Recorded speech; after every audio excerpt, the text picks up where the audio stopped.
You have been told to wait for love, but what if the waiting is exactly what keeps your heart safe? In a culture of fast connections and instant gratification, quick attraction can override discernment, and the rush of oxytocin can cloud your judgment. Hidden love is not punishment, it is protection. New evidence shows that people who tolerate delay tend to make wiser choices in relationships. But what are you really being prepared for during this unseen season?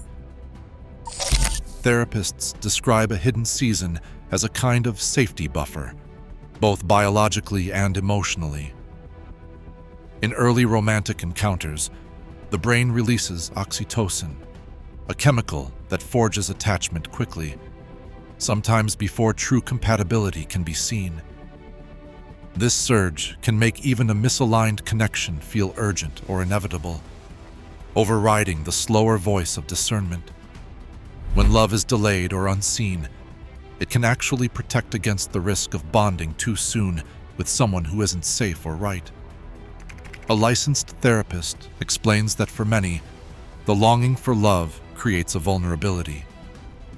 Early exposure, without enough time to observe or reflect, can lead to repeating old patterns, sometimes even trauma bonds or codependent dynamics that feel familiar but aren't healthy. The brain's chemistry is powerful, but it isn't always wise. Waiting in this context is not a punishment, but a shield. It gives space for self-awareness to catch up to emotion, for values to form roots before the winds of attraction blow through. The metaphor of a seed in darkness applies here. Just as a seed needs the quiet of soil to develop roots before it can reach for light, a heart sometimes needs hiddenness to form the skills and boundaries that will support lasting connection. The delay is not a rejection. It is a period where the risk of premature attachment is lowered, and the foundation for wise choosing is quietly being laid. In this unseen space, the possibility of love is protected, kept safe until it is strong enough to thrive in the open. In psychological studies of delayed gratification, researchers found that the ability to wait for a better outcome predicts wiser choices later on. The classic marshmallow test, first run in the late 1960s, showed that children who could resist an immediate treat in exchange for a promised reward grew into adults with higher achievement and better emotional regulation. In the context of hidden love, this same capacity is quietly developing. Waiting is not a blank space. It is an active season where patience is practiced, boundaries are drawn, and discernment is refined. A relationship researcher puts it this way: delay, tolerance, is not just about sitting still.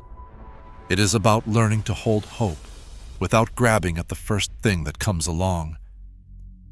This skill, built in private, is linked to stronger self-control and more stable relationships down the line. During these hidden seasons, people often find themselves learning to say no to what does not align, even when loneliness tempts them to settle. They start to recognize familiar patterns, moments when anxiety or old wounds might push them toward unhealthy attachments. Instead, they choose to pause, to notice, to reflect. This quiet practice trains clearer judgment and steadier choice.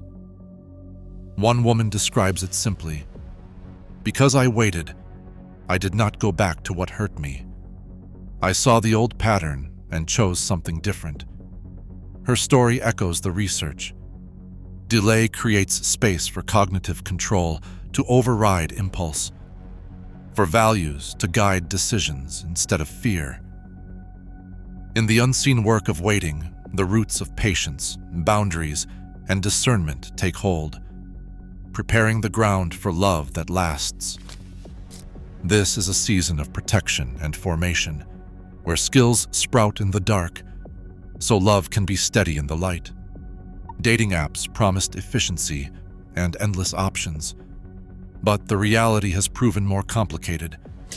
Recent studies show that heavy users of apps based on swiping experience higher rates of emotional exhaustion, indecision, and even depressive symptoms compared to people who date offline. In one national survey, more than half of regular app users reported feeling overwhelmed or burned out, with many describing the process as numbing or going through the motions. Psychologists call this choice overload. When faced with hundreds of potential matches, it becomes harder to decide or to feel satisfied with any one option. Repeated small rejections, unanswered messages, and ghosting add up as micro-stressors, quietly eroding self-esteem and hope. For many, stepping away from this cycle is not about giving up. It is a deliberate act of pruning, a way to clear space for what actually matters. Two simple tools can make this separation active and strategic. The first is writing down 3 to 5 non-negotiables, core values or traits that any potential partner must have. This list becomes a filter, helping you say no to connections that only serve to distract or drain. The second is the 48-hour rule. Before making any major dating decision, whether to define a relationship, return to an ex, or agree to a significant step, wait 2 full days. Research shows that even a short pause can shift decisions from impulse to intention, lowering regret and strengthening self-respect. One woman who adopted these practices said that when she named her non-negotiables and gave herself time to think, she stopped chasing what was never going to fit. In this way, waiting becomes an act of agency, not passivity. It is a conscious refusal to settle for surface-level connection when depth is what you truly seek.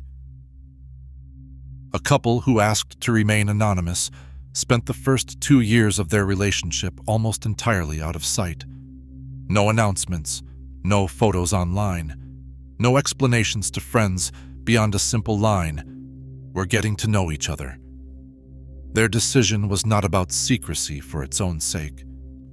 Both had come from backgrounds where public attention on early relationships had led to pressure, comparison, and even heartbreak. This time, they wanted to see if trust could take root without the noise. During those quiet months, their relationship was built on small, steady actions. He called when he said he would. She listened, remembered details, and showed up for the hard conversations. There were no grand gestures, just a pattern of consistency, returning texts, following through on promises, and handling disagreements in private. Relationship researchers have found that this kind of reliability, repeated in private, is a stronger predictor of trust than any public display. An expert in attachment science explains that trust does not grow in the spotlight. It forms in the calm, repetitive moments when partners respond to each other's needs again and again, away from performance and applause. The couple's story is not about hiding out of fear. It is about choosing a space where love can mature without outside interference. It is important to draw a line between privacy and unhealthy secrecy. Privacy is a shared choice that fosters safety and growth, while secrecy can be used to hide harm or to control. Healthy private relationships still welcome trusted counsel and support from outside voices. Love that grows in silence is not cut off. It is simply allowed to deepen before it is displayed. Relationship studies consistently find that people with a clear sense of who they are experience more stable and satisfying partnerships. In one longitudinal study, individuals with high self-concept clarity at the start of a relationship reported greater satisfaction and resilience. Months later, even during stressful periods, low clarity, by contrast, is linked to anxious attachment, jealousy, and repeated cycles of breakups and reunions. One woman describes her own turning point. She says, "I spent years waiting for someone to choose me, but it was not until I rediscovered who I was, apart from anyone else, that I stopped feeling lost." For many, seasons spent clarifying identity become a kind of quiet shield, filtering out connections that would have fractured them later. Active trust is not about waiting quietly for life to change on its own. Research on resilience shows that people who engage with their longing, rather than ignore it, experience greater well-being and emotional stability. One simple daily practice starts with 3 questions. What is being formed in me today? What boundary will I name if I am tempted to settle? Where will I seek wise counsel? Writing or reflecting on these prompts each morning helps shift waiting from passive endurance to purposeful action. Studies on meaning-making reveal that routines like this build self-awareness and strengthen the ability to cope with uncertainty. For many, sharing these reflections in a small group or with a trusted friend adds accountability and support, turning a hidden season into a time of quiet growth rather than quiet resignation.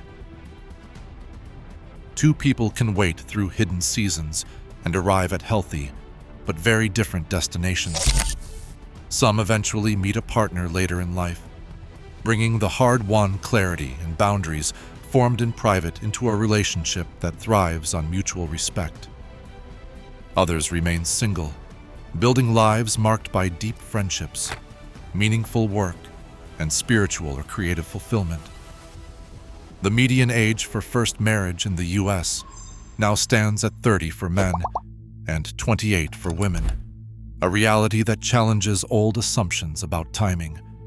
Many who grew up with purity culture recall being promised that waiting would guarantee marriage. When that promise fails, it can leave behind confusion or shame. But formation is not a transaction. A hidden season can lead to lasting partnership or to a flourishing life outside of marriage. Both paths are valid, and neither is owed as a reward. Today, more people are waiting for love than ever before. As the age of first marriage rises and digital overload clouds real connection, hidden seasons shape who we become. Sometimes what feels withheld is actually being prepared. Wholeness comes quietly, before love finally steps into the light.